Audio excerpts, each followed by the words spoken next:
BJP అద్భుతమైన manifesto release చేసిందని Rajahmundry BJP parliament అభ్యర్థి పురంధేశ్వరి అన్నారు.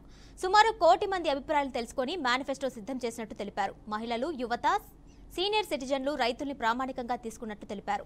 మత్స్యకారుల సంక్షేమం కోసం ప్రత్యేక ప్రణాళిక సిద్ధం చేశామన్నారు. 5 కోట్ల మంది చిరు వ్యాపారులకు బ్యాంకుల ద్వారా లోన్లు ఇవ్వాలని నిర్ణయించామని పురంధేశ్వరి తెలిపారు.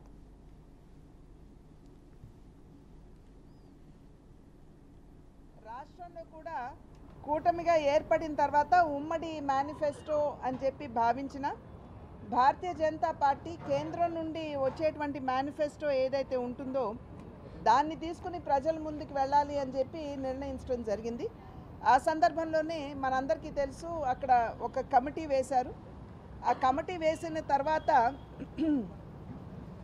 సాధారణంగా ఏమిటంటే పార్టీలో ఉన్నటువంటి నాయకులు వేరు రంగాలతో మాట్లాడి వారి దగ్గర నుండి అభిప్రాయ సేకరణ చేసి మేనిఫెస్టో తయారవుతుంది.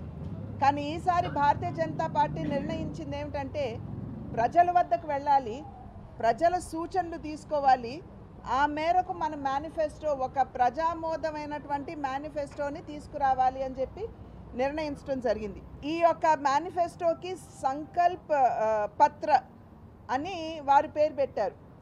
ఎందుకంటే సంకల్ప పత్రాన్ని ఎందుకంటే ప్రజాభిప్రాయాన్ని తీసుకున్నాము, ప్రజల సూచనలు మేము క్రోడీకరించాము, కానీ వాటిని ఆచరణలో పెట్టేటువంటి సంకల్పంతో, దృఢ సంకల్పంతో భారతీయ జనతా పార్టీ ముందుకు వెళ్ళబోతుంది అనేటువంటి సూచన ఇవ్వడానికి దీనికి సంకల్ప పత్ర అని దీనికి నామకరణం చేయటం జరిగింది.